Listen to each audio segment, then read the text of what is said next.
Hi and welcome back to my channel. If you are a subscriber, and welcome if you are new, so glad you're here.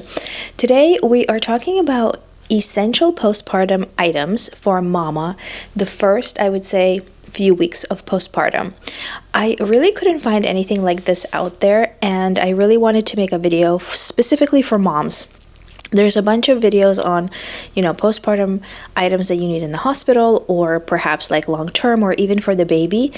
But these are truly like the essential items you really need the first few weeks. This is not about the baby, this is about you, mama. Let's get started. The first item are these. These are silverettes. They are incredible. I did not know about them when I first had my baby. But with my second, I found out about these. I don't even know how. But they come obviously in a set of 2 for both of your nipples. And they're made out of silver, so they have healing properties. So if you are breastfeeding, your nipples will be sore, most likely, regardless. If your baby has a poor latch or something happens, you might even experience cracking or bleeding or just real soreness. Hopefully not like the really extreme things, because that is obviously not good.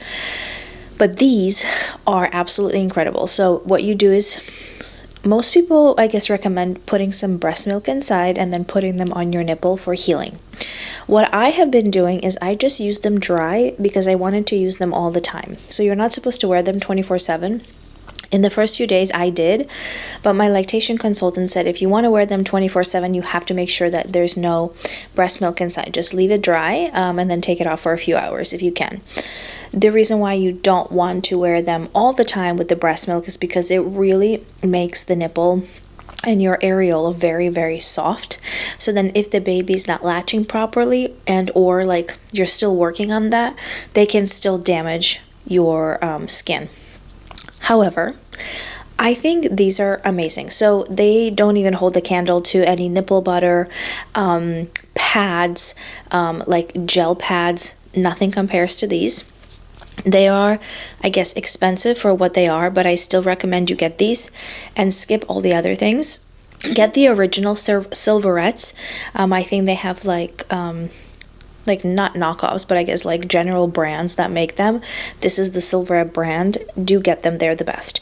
And so you literally just put them on in your bra. You can sleep with them, you can walk with them all over, and they are absolutely incredible. They saved me. They literally stopped my nipples from getting worse and cracking and bleeding, and I think because of these, my nipples really healed within like a few days of postpartum, because they were obviously very sore in the beginning. So absolutely get those.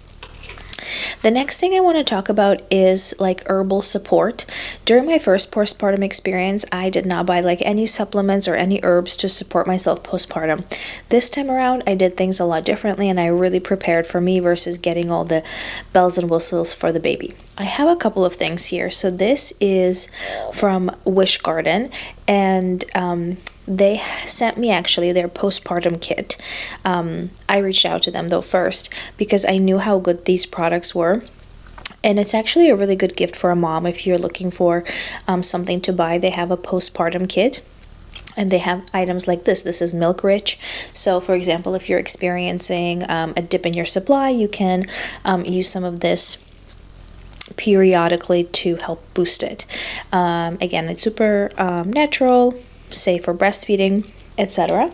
I also got these ones myself. This is the Milk Moon brand. They also have a postpartum kit. That's what I got. They have a bunch of these droppers inside. So there's one for like sleeping, one for milk production, and then one for like emotional support, and then mood support. One is for mood support, and I think one is for nervous system support. So again, if you're kind of feeling down, or like some days postpartum can be very overwhelming, emotional, nerve-wracking, anxiety high, etc., something like this does really help. So you just take 1 or 2 dropperfuls, and it does work. So having something like this on hand to just kind of have it as a tool and use it as a tool if and when you need it is really helpful.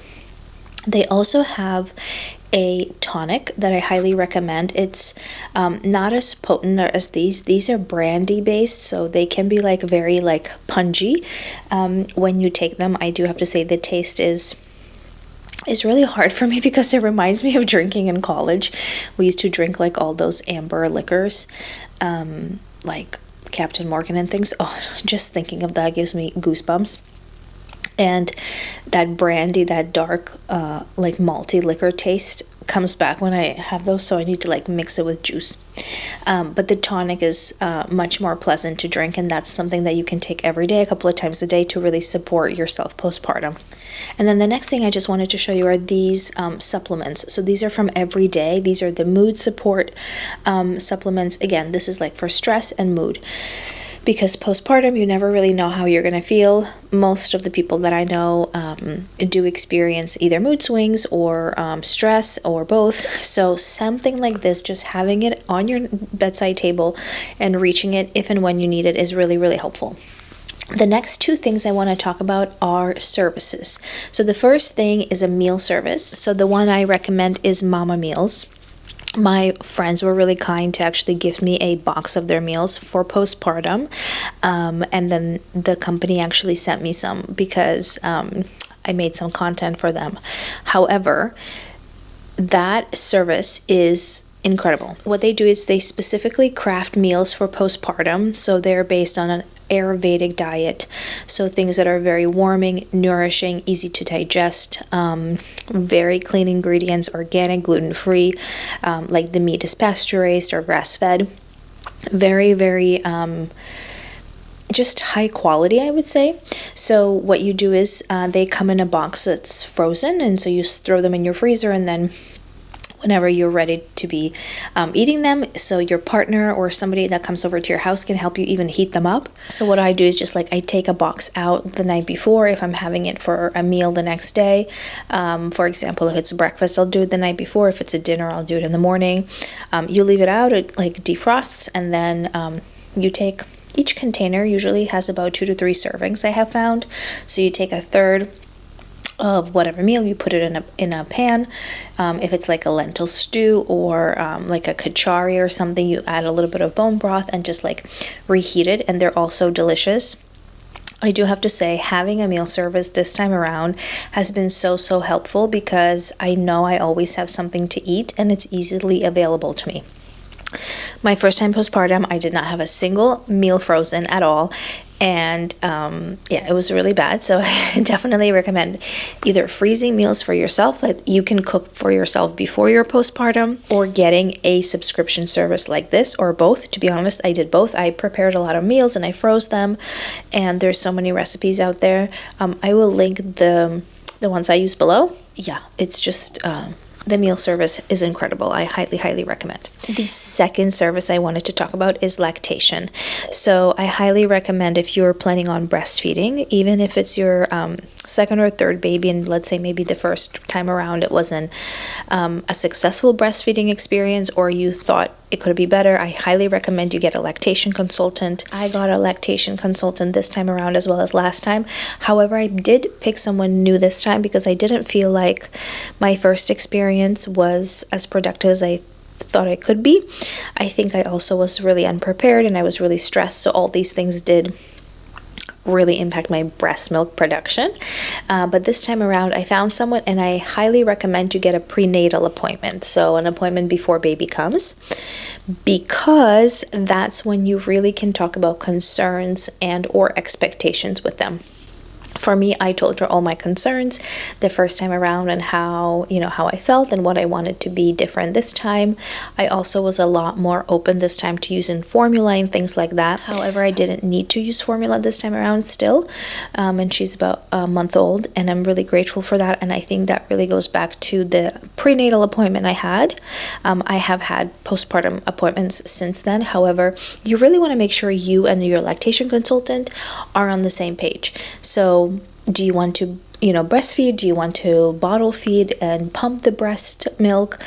Are you open to both? What does that look like? So I think having those conversations with her would be very helpful.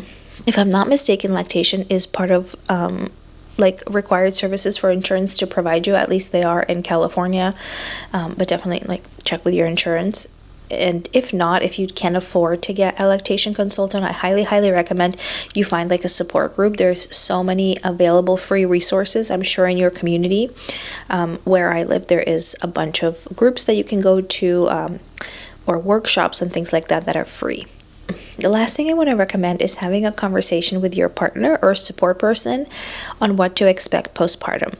So I'm sure, you know, if you're expecting a baby with your husband or a partner, you have had the conversation of, you know, we're going to have a new baby and I'm so excited and, you know, this, that, and the other. But what I'm talking about is expectations. So meaning like if you are the mom giving birth, you're going to need time to rest and heal.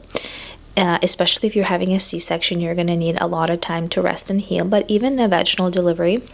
So what does that look like for you? Is that being in bed? For me, it was. I was in bed for weeks. I didn't want to leave the bed. I wanted to make sure I'm healing and I'm resting.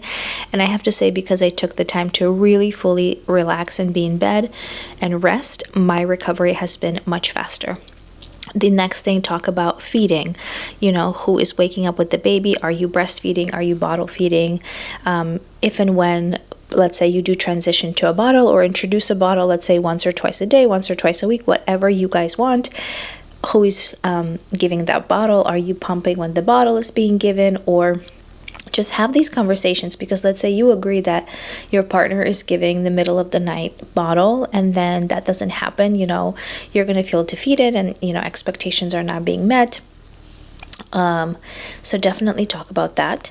The other thing to talk about is like really like chores around the house. So, you know, if you can get a cleaning person to come once every other week, I highly recommend you hire someone now, because it truly like changes the game. You don't have to worry about like deep cleaning anything or the bathrooms, but you know somebody's coming to really take care of that.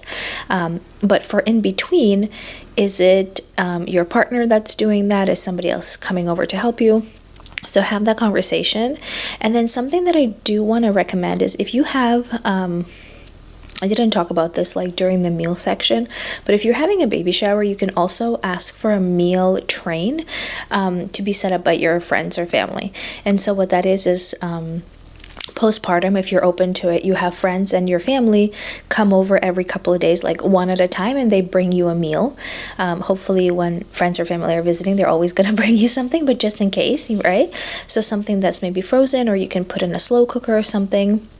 So then you have also meals available to you. I think I kind of covered all of that. It's really important to make sure that the things for mama are healing, being fed and nourished, and obviously hydrated. So somebody that can bring you a water bottle and fill it up for you, somebody that can bring a meal to your bed, and then like clean up after you, because you're, you know, breastfeeding or bottle feeding like on a schedule or on demand, and you're changing the baby, and it's really hard for you to like sneak away. Sometimes a feeding takes 45 minutes to an hour. My light died, so I'm going to end the video here, but thank you so much for watching, and I will see you guys in my next video.